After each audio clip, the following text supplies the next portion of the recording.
कई बार ऐसा होता है कि मेहनत करने के बावजूद भी हमें हमारा मनचाहा फल नहीं मिलता है। तो बहुत बार हमें ऐसा लगता है कि आखिर हमारे साथ ही ऐसा क्यों होता है।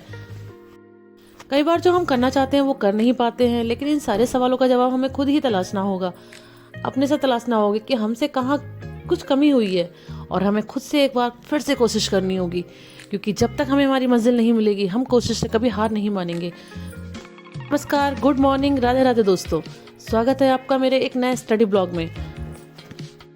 घूमना, मस्ती, ट्रिप सब कुछ हो गया। अब दोबारा से अपनी स्टडी करनी है, स्टडी की ओर आगे बढ़ना है, अपनी मंजिल की ओर, क्योंकि ना तो हमारी मंजिल मिली है हमें और ना ही हमारे सपने पूरे हुए हैं।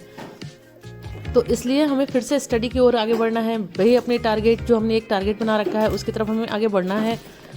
मैं अपने पीसीएस एग्जाम की स्टडी की जर्नी को स्टार्ट कर रही हूँ।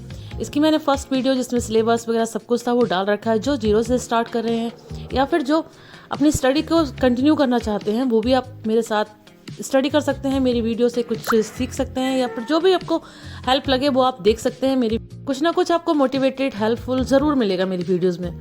तो आप मेरी वीडियो को देख सकते हैं, कंटिन्यू कर सकते हैं, मेरे साथ स्टडी कर सकते हैं। आपको अच्छी लगे मेरी वीडियो तो लाइक करिए, सब्सक्राइब करिए।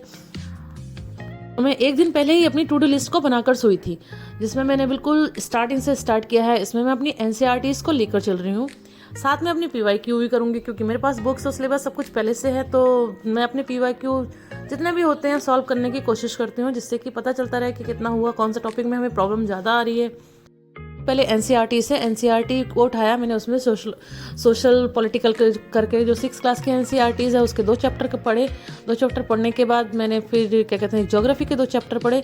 बस एनसीईआरटीज़ को इतना ही पढ़ा था। उसके बाद एनसीईआरटी ख़त्म करने के बाद मैंने पीवाईक्यू के कुछ क्वेश्चंस लगाए। तो बहुत सारे क्वेश्चंस जो मैं कर लेती थी, स्टडी करती थी, जब मैं अपनी बैंकिंग की तैयारी करती थी तो उस समय जो न्यूमेरिकल मुझसे बहुत आसानी से हो जाया करते थे, वो सब मुझसे अब प्रॉब्लम हो रही है। सारे कुछ मुझे दोबारा से करना है। बुक्स की मतलब एनसीईआरटीज़ वगैरह मैंने दोबारा पढ़ रखी हैं, लेकिन ये है मैथ्स के क्वेश्चंस वगैरह मुझे फिर से पूरी स्टार्टिंग से लगाने होंगे। तो उसमें काफ़ी मेहनत करनी होगी, तब जाके मैं कहीं उसको कंटिन्यू कर पाऊँ। तो मॉर्निंग में ही मैंने पीवाईक्यू, ज्योग्राफी और सोशल जो थी 2 एनसीईआरटीज़ के 2 चैप्टर और पीवाईक्यू वगैरह मैंने स्टार्टिंग मॉर्निंग में ही ख़त्म कर लिए थे। बाकी मेरा जो बचा था टारगेट करने के लिए उसको दिन में कंप्लीट किया, लेकिन पूरा दिन ख़त्म होते होते मेरा एक टारगेट कल अधूरा रह गया, क्योंकि कल से ही स्टार्ट की थी और संडे था, बच्चे घर में थे। तो मेरा जो करंट अफेयर्स का मैंने रखा था कि मुझे ये भी 1 घंटा करना है, थोड़ा लिखना है, वो मेरा कल नहीं हो पाया, क्योंकि संडे को वैसे भी कम हो पाता है, बच्चे हैं तो नहीं हो पाता है। लेकिन फिर भी मैंने कोशिश की थी कि आज मैं स्टार्ट कर रही हूँ तो सारे टारगेट कंप्लीट कर लूँ, लेकिन वो रह गया था। वो मैं नेक्स्ट डे ज़रूर कवर करूँगी, क्योंकि बच्चे स्कूल चले जाएंगे तो मुझे टाइम भी काफ़ी ज़्यादा मिल जाएगा। ये कि बच्चे थे, संडे थे तो हो गया, लेकिन कल से कंटिन्यू करूँगी कि जिससे कि कोई भी टॉपिक छूटे ना। लेकिन मैंने बाकी सारे कवर कर लिए थे, सिर्फ करंट अफेयर्स का छूटा था। तो हो जाता है, बच्चे हैं, टाइम नहीं मैनेज हुआ। तो आप भी मेरे साथ स्टार्ट कीजिए और वो कीजिए। फिर घर का काम तो करना ही है हमें, खाना, घर का काम, वो सब किया। उसके बाद में बस शाम होते होते मेरा करंट अफेयर्स छूटा, जो मेरे लिए अच्छा नहीं लगा, क्योंकि हम जो टारगेट बनाते हैं भले ही वो छोटा हो, लेकिन वो हमें पूरे कंप्लीट करने हैं, तो ही हमारी स्टडी अच्छे से हो पाएगी।